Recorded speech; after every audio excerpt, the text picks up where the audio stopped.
Hello, everyone. Hope you're all doing well this Monday evening, despite the snowy conditions outside. My name's Chris Sell. I lead alumni engagement for the Burgess Institute for Entrepreneurship Innovation. I'd like to welcome you to Innovate State. I believe this is our 4th edition already this fall. We have some esteemed alumni guests here that came all the way from Boston to spend some time with you this evening before they head back. But I'm going to let my colleague Paul introduce them here in a moment. Just want to give you a quick few heads up and some acknowledge some partners and kind of thank them for making this possible. I want to thank our friends at the MSU Alumni Office for helping provide periodic live streams of Innovate State, and thank our friends in the Broad College of Business and our alumni office colleagues for making videography possible so that if you miss an Innovate State, you always get the chance to go to our website and view it after the fact, because we do archive all of our Innovate States on the web as well. Want to just give you a quick reminder or two that this is not the last Innovate State of the fall semester. We've got another one coming up in several weeks. That's going to be Wednesday, December 4th. And it's going to be our first ever themed Innovate State. So we're actually going to have 3 guests all at the same time from the Detroit Food Academy, from Bamboo Detroit, and from the York Project. So kind of a cool Detroit spin, actually. All 3 guests are from the Detroit region. And they're going to be talking about their social-minded entrepreneurial pursuits and how they tie their social mission with entrepreneurship. So save the date for Wednesday, December 4th. And that's going to be our last Innovate State of the fall semester. And so we're going to be expecting a big crowd for that one. In addition to that, just be mindful of the fact if you're a student here at MSU and you're interested in applying to the Burgess New Venture Challenge, applications just went live, or the application just went live on the site. So make sure and go to eship.msu.edu. You can learn more about the Burgess New Venture Challenge and how to apply. As a reminder, that is our campus-wide premier student business model competition, where we hand out 43,000 in prize money to the student finalists for that particular competition that happens in March. So be on the lookout for that. Other than that, thank you again so much for being here this evening. And without further ado, I'm going to turn over to my colleague, Paul Jakes, with the Burgess Institute for Entrepreneurship and Innovation. Thank you, Paul. All right. Thanks, Chris. Thanks for the huge hand, guys. Appreciate it. Paul Jakes, just real quickly, I've met a lot of you, but I'm the Director of Student and Community Engagement at the Burgess Institute for Entrepreneurship and Innovation. You guys will meet with me when your idea has kind of gone on a little bit further, and you'll be applying to the Hatch. How many of you have been to the Hatch? Hopefully all of you should be at the Hatch real soon, but we're a place right on the other side of Grand River. We help you get your ideas further out to market, and we'll dive into that more. But I want to thank you all for being here. I know it was a snow day. We got how many inches? I don't know what we got, but I appreciate you guys coming out on this snowy day. But I do want to introduce our speakers. I'm not going to go into all of their backgrounds because I want to talk about that, and we talked about it earlier. But both from Michigan and both Michigan State alums, which is pretty awesome. Let's give a huge hand for Kavita and Omari Bouknight. Big hand, thank you. Did I say that right? Yeah. Okay. Well, first, I know we talked a lot about this in before, but really, where did this all start? You guys are from Michigan, from different areas. Talk about where you guys are from and kind of how you ended up at Michigan State. You can go first. So I'm homegrown, as I like to say. I'm from East Lansing, Okemos. Born in Ohio, Cleveland, I guess, but moved to East Lansing when I was 3, and basically never left until after going through Michigan State and working for a few years.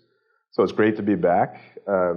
Chris pulled us aside just before we kicked things off, and he said, I want you to know with the snow, it might be 5 people in there. So thank you for showing up, because I know on a Monday night with all the snow out, if I were in your shoes, I probably wouldn't be here listening to us, so we'll try to make it worth your while. So I grew up in Rochester Hills, Metro Detroit, and I just knew I needed to go away to school. And Michigan State, when I came onto campus, just felt like at home. People were just really down to earth, and it just seemed like a really good environment to be at. So it was an easy choice, and it was a great experience. So. Okay, so you're at Michigan State. You get here. Mm-hmm. Did you know what you were doing? or did you know what majors you guys were getting into? No idea. No idea whatsoever. Was pretty overwhelmed. And even once I thought, okay, hey, I want to go into business, even then it's like really overwhelming. There's so many options. And so it took a while to actually figure that out. But after talking to a number of people, going to different events, it was something that just kind of evolved. Yeah, I definitely didn't have a clue either. My mom always tells the story about how she filled out my college application, which is sort of embarrassing, but it's true. And so when it comes time for checking off boxes in terms of majors, I just come back from overseas on a trip, and I really had a good time. So she literally said, okay, looks like maybe international relations. And so that's where I started. I was actually in the James Madison College, which was a great experience. And then I added on a language. I had some experience with languages and found languages to be interesting. So I added that on along the way. And then probably somewhere after my sophomore year, realized that neither of those two things was going to really help me get a job immediately after school, as interesting as they were. And so I found myself at the Broad College of Business for pursuing a degree in supply chain management. But literally, from the day that I stepped into Michigan State till probably just a year before I graduated, I didn't really have a good feel for what direction I wanted to go into. So how many supply chain majors out here tonight? Some of you?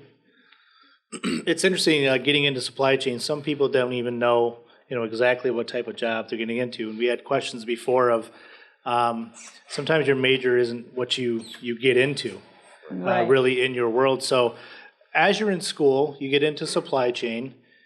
Any internships or jobs or interests that you thought you were going to get into or you did, and how did that go? So while I was at school, and when I was evaluating all the different majors, I really wanted to go into marketing, actually. But I realized that the job that I would get after school would have been more entry-level sales, and I just wasn't into that. And so I said, okay, well, what major can I take advantage of? And supply chain has a great reputation, and I figured it would give me a good foot in the door. So I went down the path of supply chain, and I went to a couple of different interviews or different exploratory things, and actually went to visit General Mills. I was interviewing for them, and they said, you could run the Duncan Hines cake mix line and help with that. And I was like, okay, well, I don't know that I really want to do that, but I love the concept of operations and supply chain management. And so one of the companies that came on campus was Deloitte Consulting. And I was instantly really intrigued by the concept of consulting. And so I had an opportunity to work for Deloitte the summer before my senior year. And that was an amazing experience. And I ended up going back to them full time. Then for my side of things, since I joined the business school relatively late in my college career, I didn't have traditional internships. One summer I literally worked for UPS for the summer, I think the first summer after school.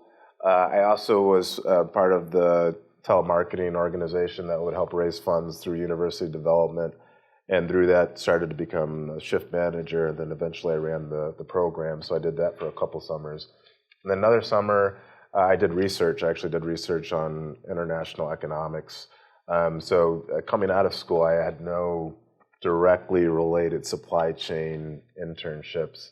But along the way, became interested in management consulting as well, and just kind of serendipitously ended up at the same company as Kavita.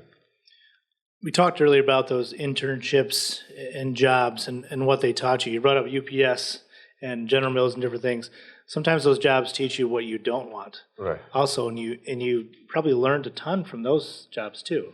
Oh, right. We learned a ton. So I had an internship with Abbott Laboratories. I was super excited. It was after my sophomore year, and I was like, wow, I have this amazing opportunity to work at Abbott Labs.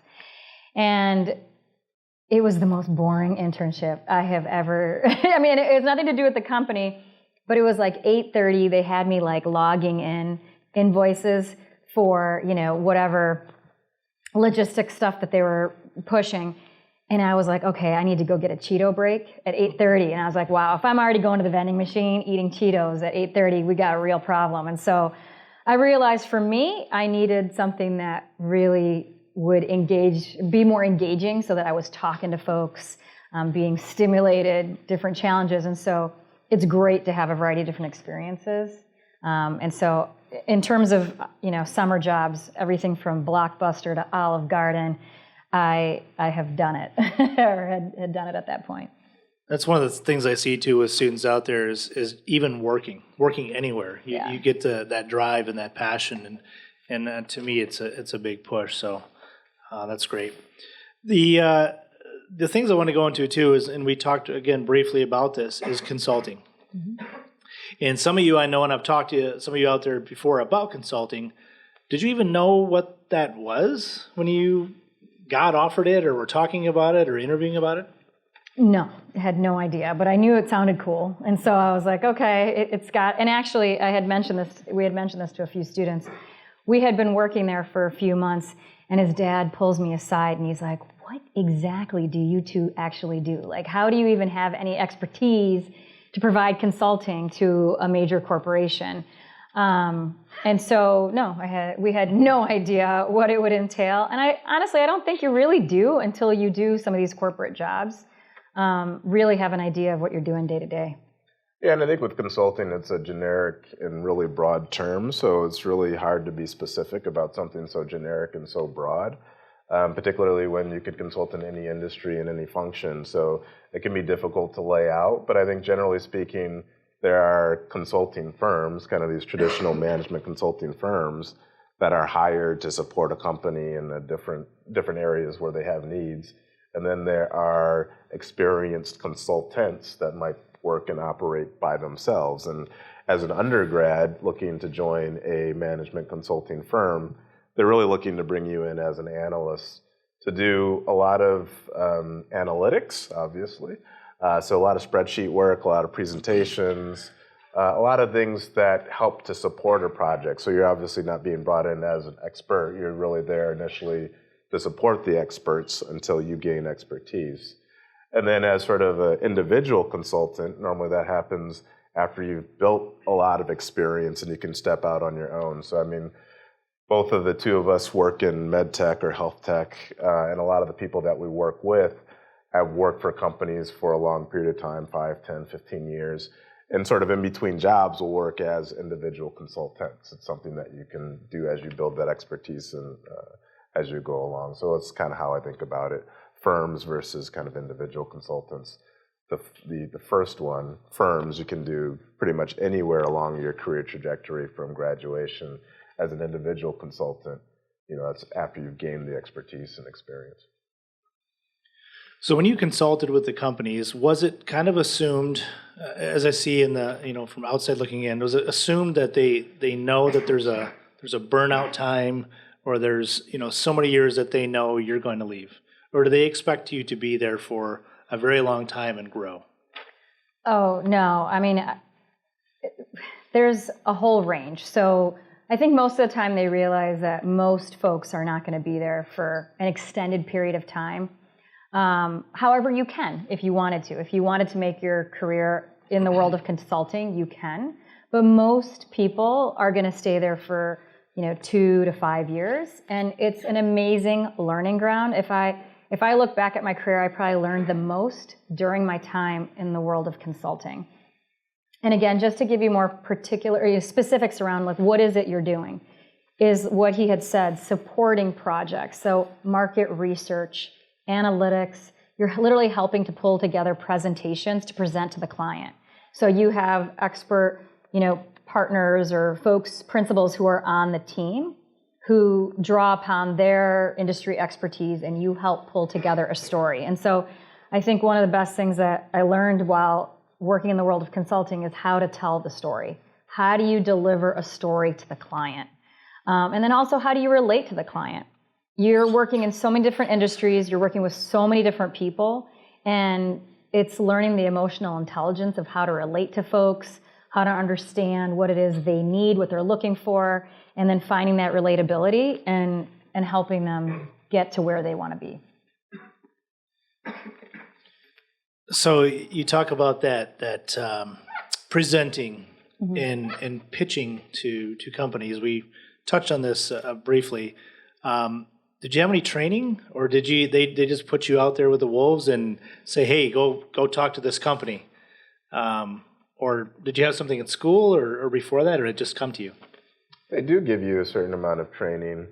So for me, I mean, one of the things that I think about is with every experience, even if some of your initial roles are mundane or not that interesting, it's asking yourself, what can I learn from this? So when I came to Michigan State, my first job to help pay for my time here was working at the University of Development as a telemarketer. And I mean, you sort of think to yourself, what in the world can you learn as a telemarketer? Well, one of the things I learned was how to be a better presenter, because you have a very short period of time to talk to probably an angry person on the other side of the line who's not really interested in talking to. Doors are probably shut on you 99% of the time. Routinely. Thankfully, they were all alumni, so for the most part, they were actually relatively kind. But point being is you really very quickly learned how to do an elevator pitch. Here's who I am, here's why I'm at school, this is why I'm calling you tonight, this is what I'd like from you, and try to make a connection so they feel as though they're more likely to do it, and how to present yourself in a way where you're not stumbling and stuttering over your words and everything along those lines. So that was actually a first step for me in terms of presentation skills, believe it or not. But when you join a consulting firm, they do take you through a training process. And what's interesting is that for us, I'm sure it's changed now, it was very random how they selected you for a training process. So we literally started, I think, on the same day, maybe a month apart. And they sent me to client server boot camp, and they sent her to networking boot camp. Neither of us have a technology background, but it did formulate a process for you to sort of learn some of the basics of some of these very interesting technology concepts. And as part of that, they also sent you to an analyst boot camp where they did kind of set a training ground for you in terms of presentation styles, and they would provide you with books on presentation styles and things of that nature.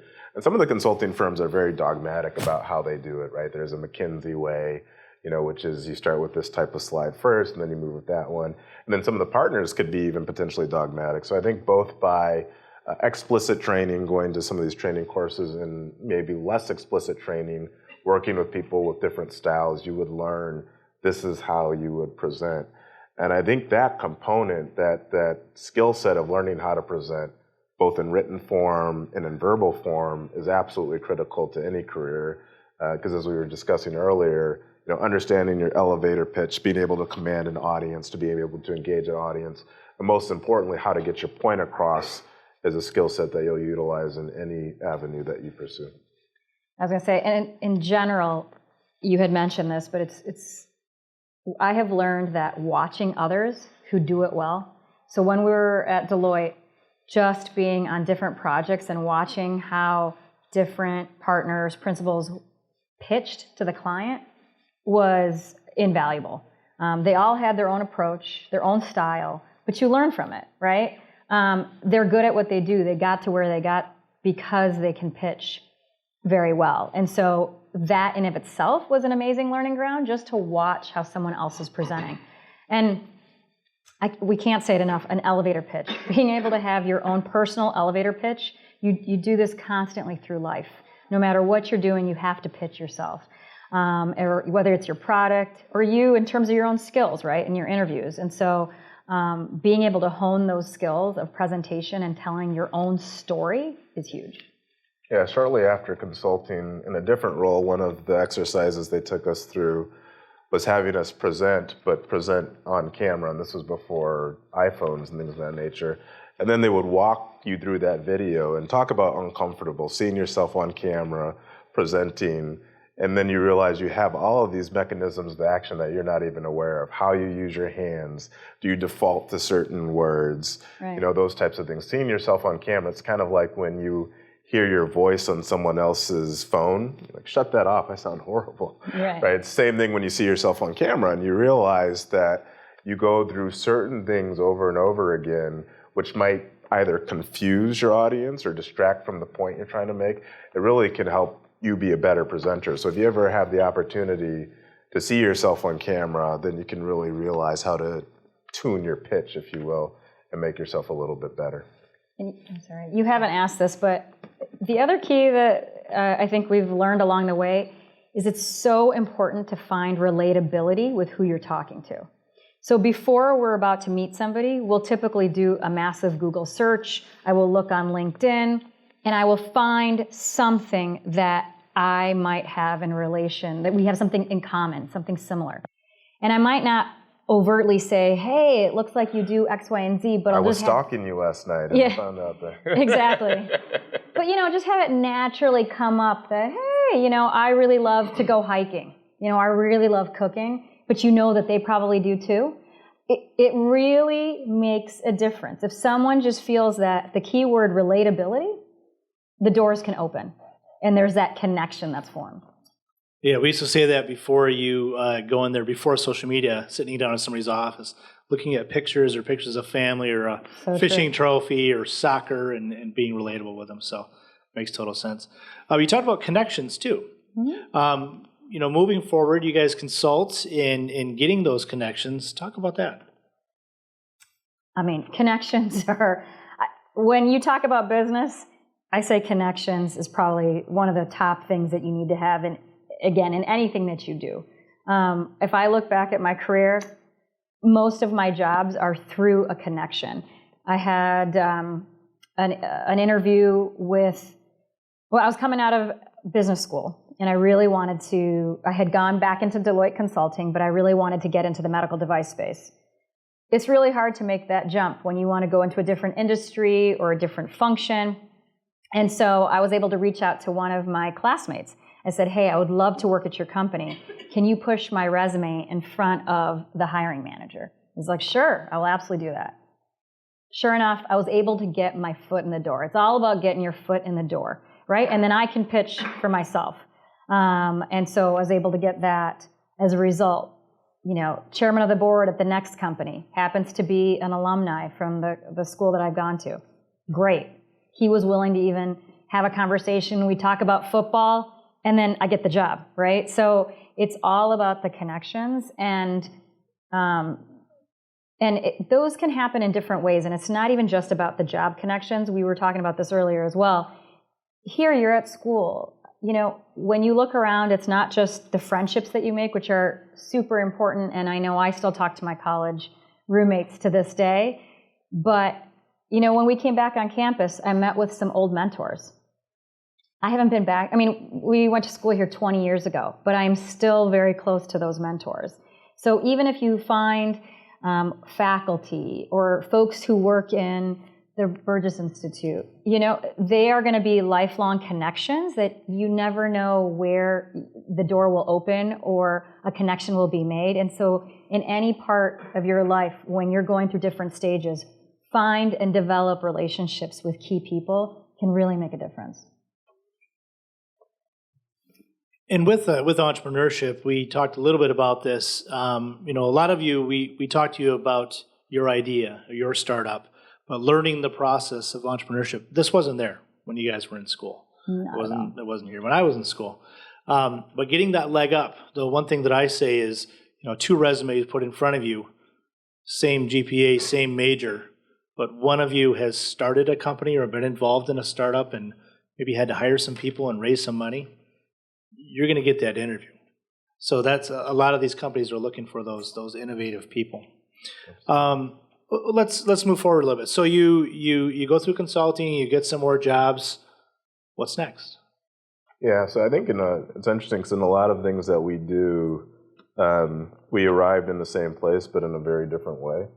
So for me, going into consulting, I knew even coming out of Michigan State that I wanted to go back and get my graduate degree and to get an MBA. So that was always sort of the plan even before I left Michigan State.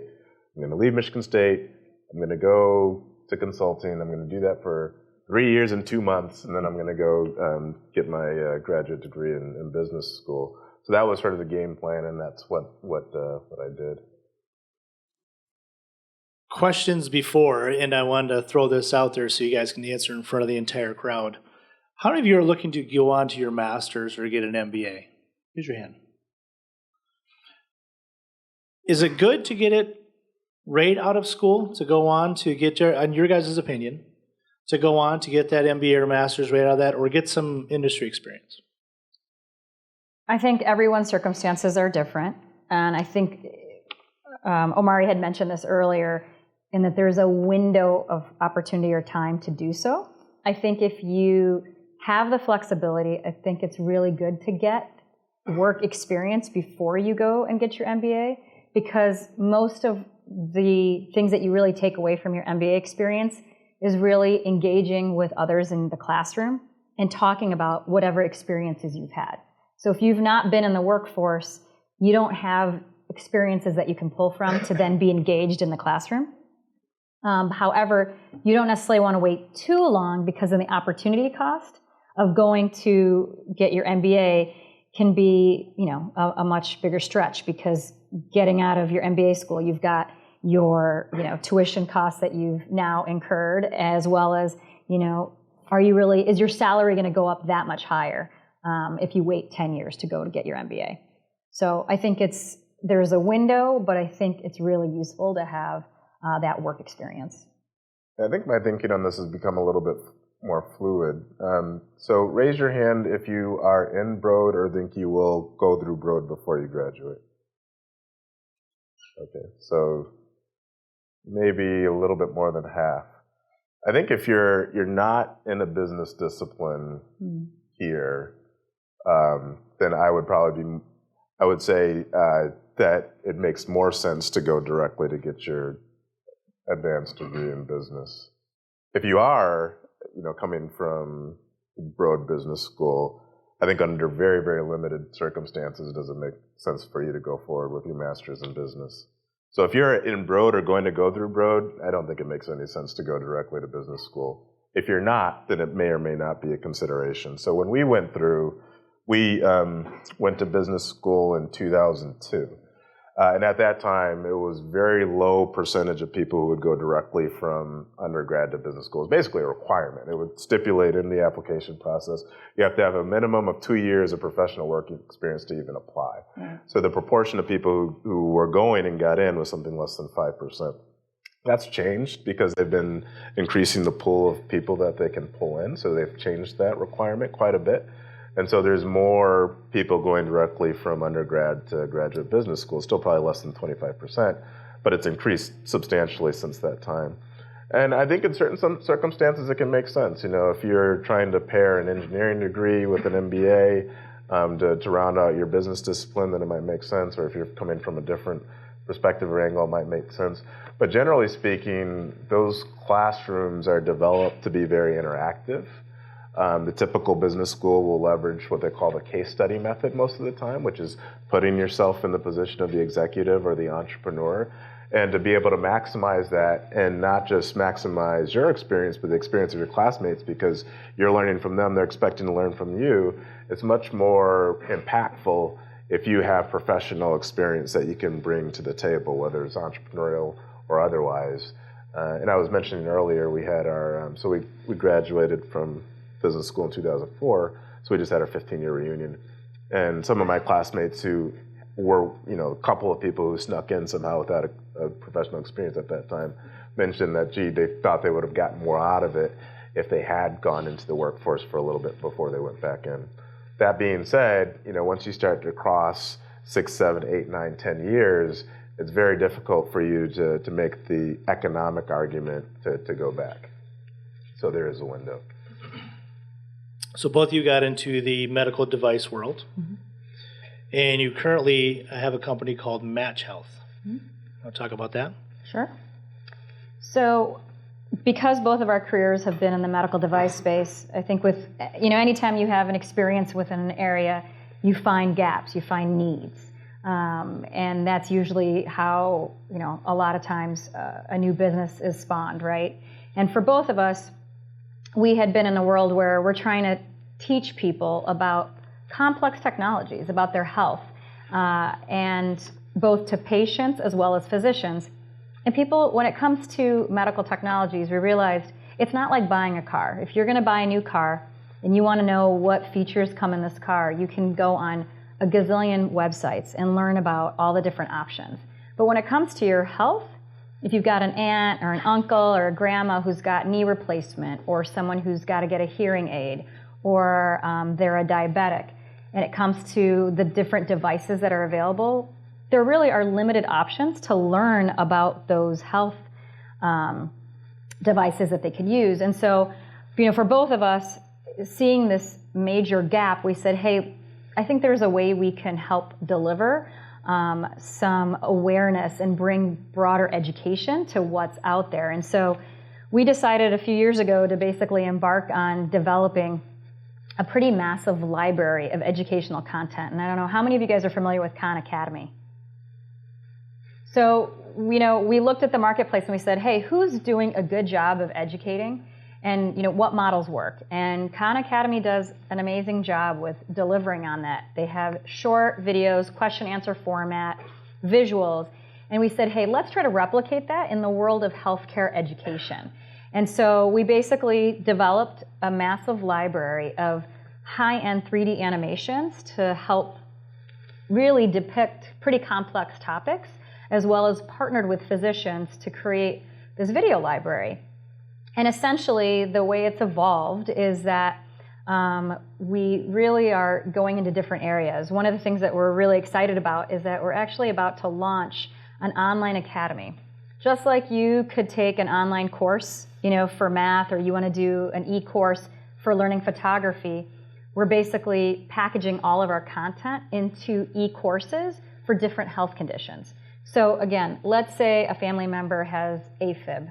I don't know if a lot of you know what AFib is, or asthma, or diabetes for that matter. You could buy a Diabetes 101 course that has a series of videos that really help explain, what is asthma? How does it work? Why do I need to take the medications that I'm taking? And we use high-end visuals to really help understand what's going on. And another place that I think we're really trying to bring some innovation to is this whole notion of curation.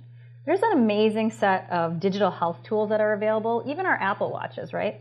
But people don't know all of the different ways in which you can use your Apple Watch to help with your different conditions. And so as a part of our courses, we're going to be educating folks on the digital health technologies that they can use to actually help with manage their particular scope of condition or disease that they're dealing with.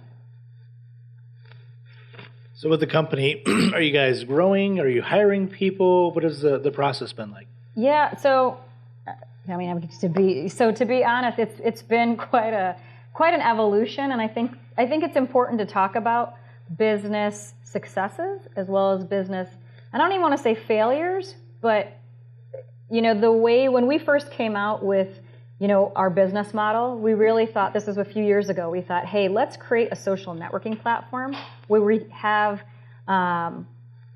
educational videos that are available. We draw people to a site and we say, hey, the business model is that once we can draw traffic to the site, we can get pharmaceutical companies, medical manufacturers to actually do infomercials on the site. Well, things have changed, things have evolved. You got Facebook, and the rest of the world. So we're not trying to compete with that networking. And the way we've evolved is just responding to what the market needs are, right? And whatever you come up with your initial business idea is never ultimately what it's going to be. And so like I said, we've evolved, and we found that being more creative in terms of the way we package this content and the way it's delivered has really made a difference. And in terms of growth, it's nice because we have what we call a collective. We have a group of, let's say, consultants. Yeah. Use consultants. We literally do. We have a group of 8 to 10 consultants who work with us. We don't have to hire them full time, but we bring them on on project by project basis. And so we actually have folks who are working for us in the Ukraine, in the Philippines, and we do this to tap into a variety of different skill sets, but also to help with the budget and manage costs. And you've had interns, we've had interns. Absolutely, we've definitely had interns. That's one of the great things, and the way the world is now with consultants. A lot of the students here don't know you don't have to get a W-2 employee and what that really means tax-wise. You can get some type of consultant and pay them for that. So, and then failing, like you said, may not be a total fail, but it's maybe stumbling along and thinking your idea is going to be the best thing, and then you go out there and say, wow, this is already out there, or they don't want it. They don't want But it, maybe they want it in this different way. So that's interesting. Before I start opening it up for some questions to the students, I do want to ask advice. Go back to both of you guys when you were in school. What would you say to yourself, or what would you want to do that you didn't do maybe?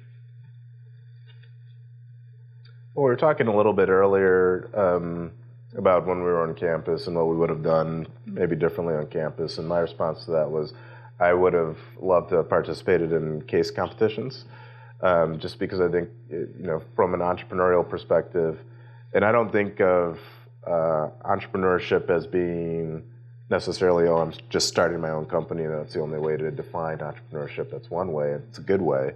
But I think of it more as a mindset, right? And so I think that mindset can benefit you in no matter what field or area of business you decide to deploy your skills in. And I think one of the keys, as we talked about being successful, is obviously presentation. And I think there's no better way to sort of test your presentation skills dynamically than through case competition. Case competition, you need to show two things really effectively. Number one, be able to describe your product and who needs it and why they want it, and why you're uniquely differentiated, why are you different than everybody else out there, show that you can be successful relative to the rest of the market. And I think there's no better way to sort of test those skills than through case competitions, and then you can refine and then later deploy those in whatever direction you decide to go in. I would say a study abroad is huge. We had an opportunity to live abroad 3 years ago. We were in Germany as a family, and it was an amazing experience. You learn so much about yourself, and when you're young and you have no other commitments, go. Even if you can't do it for a full semester and you do a summer experience, absolutely, hands down, if I were to rewind the clock, I would go on a study abroad. You learn so much. It's an amazing cultural experience. And it doesn't even matter what class you're taking there. It's just, immersing yourself in a different country, culture, language is an unbelievable experience. And the second thing is, and piggybacking off of the whole case competition piece, and specifically with what the Burgess Institute offers. And I'm really not doing this as a pitch for these guys, but truthfully, if this entire Institute's programming was available at the time that I was here, hands down, even if I didn't have an idea, I would try to drum up an idea. I would even be like, hey, let's get a couple of you together and let's just brainstorm ideas. I would come up with something just to go through the process. Whether you ultimately take that all the way and you do something for the rest of your life, it doesn't matter. It's just that experience alone in a safe environment. You couldn't ask for a better environment to be in the sense that you're getting free support along the entire way, free training, and financial assistance. I mean, again, you cannot go in the real world and say, hey, I'm going to start a business and have all of that support system in place. And again, even if you don't ultimately decide to do your own venture, that's okay, because you're going to use those skills within whatever job you do, hands down. Yeah, absolutely. Thanks, Kavita. I'll give you a 20 for that. Not intended. I appreciate that. And I agree, and I say that all the time. I have ideas. I have a lot of ideas. Help me pay for it and walk me through the process. Right. So really, take advantage of that. So great. So let's open this up. Let's open this up for questions. I know you guys have heard from us here, and who wants to ask the first question here? I got a mic. Who needs questions? There we go.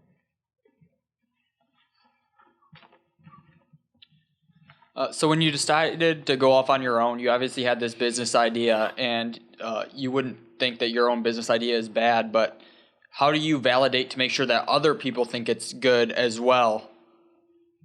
Yeah, so I mean, I think if you can get close to the ultimate customer, that obviously can serve as some level of business validation. I think the more that you're able to sort of pilot and refine your concept with your target market, then the better. I think for us, as it applies to the process of making medical information more accessible and understandable to kind of a patient population, since we had been working in that field a long time, we knew that there was sort of a gap. So it was less the fact that there was a need and more what is the instrument and how do we deploy against that need.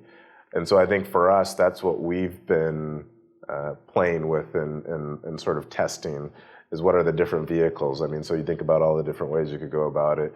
Well, is doctor offices the best place to put our information? Is YouTube the best place to put our information? Is our own dedicated video library on our website the best way to put the information? How long should it be? Should it be bite-sized? You know, there's all of these different things. And I think that if you can get really close to the consumer and test it, then the better off you can be. I think one of the beautiful things these days is once you do have a product, whether it's physical or not physical, it's actually pretty easy to test what your market's appetite is, just simply through Facebook, for example. So when you talk about the concept of what's the acquisition cost, how much does it cost to get a user to take a look at your content, you can test that. And then you can also test what are they willing to pay for that content in our case. And if the willingness to pay is higher than the acquisition costs, and then sort of the other costs there, then you've got a business, especially if you can scale it. So I think that in no other time has it been easier to test a market's willingness to purchase or try your product. And just being able to try and fine tune and then perfect, so-called failing fast is a great model to be able to go through. But you have to really get in lockstep in tune with the market and who your end customer is to really understand whether or not your concept's going to work or not. Let me add to that. What if people tell you no? What if people laugh at you? People will definitely laugh. Well, they definitely will, and we've had that. So I think it goes back to the whole piloting concept, and it's an evolution type, right, as well. So, for instance, with our business, we've seen that there's certain distribution models that have worked and certain ones that haven't. And so when we have seen a roadblock and we've said, hey, this particular client or channel, this doesn't seem like this is going to work, then it's forced us to be creative and think about other ways in which we could package it or deliver this in a different way. And so it just forces you to be creative. But piloting is key. I think looking at analogies can be really helpful. They can also steer you in the wrong direction, but I think it's at least one thing to consider, which is, if there's a business model that's established in one domain and you can sort of look at it in another domain in an analogous fashion, then it could be something that's really interesting. So, for example, with Uber, if you like that sort of business model, there's lots of things that could be Uber-like outside of transportation where you could use a similar business model. So I think looking at analogies to Kavita's point about what's really worked over here, what are the things that I can take that have made that business model and explored and implemented over here work well. And you see that in a lot of the venture capital pitches. People will say, well, we're the Uber of finance or we're the Amazon of XYZ. To try to put in the investor's mind that, okay, this is a business model that worked, therefore it'll work over here. What other questions? Got one here, Chris? I got you. Don't worry. Hi, I'm Claire. I have a question about balancing a schedule. So I feel like as a college student, I have a tough time figuring out whether it's more important to sit and study or to go kind of follow a venture or be a part of an organization. How do you feel I should balance that? And what do you really look for when it comes to picking out candidates? It is balance. This is like my number one, my number one continual issue struggle, period, actually. I would say when it comes to balance, it's something that's going to always be whether you're in school or you have a family. But what I have found is it's really important to figure out what is it that you're trying to get from whatever experience. So while you're at school, what are your 1 or 2, 3 top goals? And so if it's getting a certain GPA, it's getting, I'm making it up, an entrepreneurial experience and doing theater, whatever that might be. And literally, for me, I even just put them up on the board. And every morning, I literally say, hey, these are the things that I need to do, but is it really helping drive to these things? And if it isn't, I just don't do it. And I say no to it. But I always have to keep going back to what is it that I am trying to achieve from this particular experience? And are these tasks helping me to get to that point? And it's a constant thing to keep doing, honestly, on a daily basis, so that you're carving out time for the right things that drive you to where you're trying to go. Yeah, I think it's never really an easy equation to spit out. I mean, even thinking more broadly to what we're doing, so yes, we have Match Health that we've been working on, but at the same time, we have capacity to work other jobs and make an income today. So that trade-off of working on your business concept for something that may come to fruition tomorrow versus something you know may come today, you're constantly making a trade-off between those two things, right? So eventually what we sort of decided was, okay, you dedicate your time and your focus on that, and I'll make sure that we can eat at night. Is basically sort of how we've decided to divide it right now. And at some point in time, as we continue to grow this, then I can start to move my energy back towards that side of the equation. But I think it's really critical to ask yourself, to Kavita's point, what am I getting out of this, or what do I want to get out of this? And I think it can be very easy to go places or be places because your friends are there, because everyone else is doing it. I knew that was a big thing at business school, in graduate business school. It wasn't a question of what should I do. It's like, what should I not do? Because there was so much going on. And most people just follow the herd, right? Everyone's going into investment banking or management consulting, and people would say, well, what do you want to do? And I'd say, well, I want to work in medical devices. Next question is, well, what is that, right? So it's very easy to get caught up in sort of the herd mentality, but when you think about the people who have been really successful and broken out, they've done it because they didn't follow the herd. So I think it's a question of following and finding what your own voice is pulling you towards, and then figuring out how to prioritize. Because it can be very easy to get distracted. It can be very easy to kind of jump from one thing to the next without any of those things really helping you to what you eventually want to accomplish. And then you asked a question about hiring, right? Yeah. You slipped that one in. That was I know. Yeah, so part of that is just when I'm thinking of my own goals, I'm also thinking long term as to where I need to be and what other people are looking for in me as a candidate. So how can what do you think is important with that? Is it getting that good GPA, or is it going out, and you mentioned things about experience and connection. Is that really what provides a person? Yeah, I mean, so I could tell you what I look for in a good candidate, but it may not help you in your specific situation.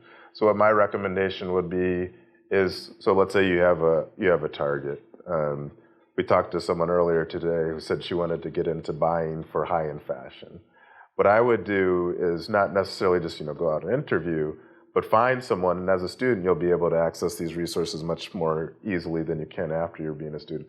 Find someone who's already in that role, someone who's not even necessarily hiring, right? And then just find a way to get a coffee or sit down with them or even phone conversation and ask that person what they are looking for in a candidate. And that'll help inform you. So find what your goal is and who hires for that goal and ask them that question. If you ask me that question, what I would say is I'm looking for someone who can really understand the product technically, and then I can teach them all the other stuff that they need to do. Now, they need to be able to do that up front, but has the capacity to do so. But that advice may or may not apply to where you sit. Thank you. And Kavita, you brought this up too, that now's the time. That's what you said. Now's the time to get into things like this. And you may find that you guys are busy. I did when I was an undergrad. I'm sure you guys did too. You thought you guys are just swamped with what you have, with clubs and life and things like that.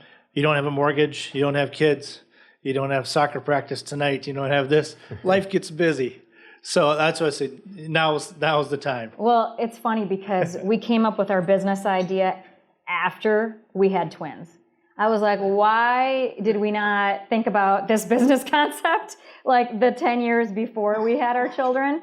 So definitely, as busy as you are, and you are, I mean, there's a lot going on campus, but if there's even just like an inkling of some entrepreneur type of endeavor that you're thinking about doing, explore it. I mean, you're in a great place to even just have discussions about it and see, you know, what could come about from it. Yeah, and there can be, I'll call them easier ways to dip your toes into the entrepreneurial pond, you know, that don't require 100% of your time. So the first thing that I did that was sort of in the entrepreneurial domain was to write a book and figure out how to get it published and go through the publication process, which was, I got a lot of no's through that too. But it was a nice way to do something, you know, I'll call it a project basically that was sort of entrepreneurial. And then from that, I started a small business connected to that, and then eventually was able to sell that small business. But those were things that I was able to do along with the pace of life. What we're working on now requires a lot more time, energy, but it at least showed in a very small way what can be done and give some confidence and some learning to do something bigger later on. So it doesn't necessarily be the big idea. You don't need to go out and launch Facebook tomorrow. You can go out and launch something much smaller and let that be a learning experience and grow from that. And I think actually this last point, when you think about a business, I think that we all are now trained to think, okay, we need to launch a Google or a Facebook. But I mean, we're like a mom and pop shop in a way, right? I mean, it doesn't have to be this full-blown scale business to be successful. It's whatever you want it to be, and it's how you define it, right? And for us, the business that we're in, it allows me flexibility to be with my children and to do other things that we want to do. And so business is such a broad topic, and it is, and it's your own entrepreneurial endeavor. It doesn't have to be some massive, you know, full-scale IPO type of business to be successful. Any other questions, guys? Devontae's got a question.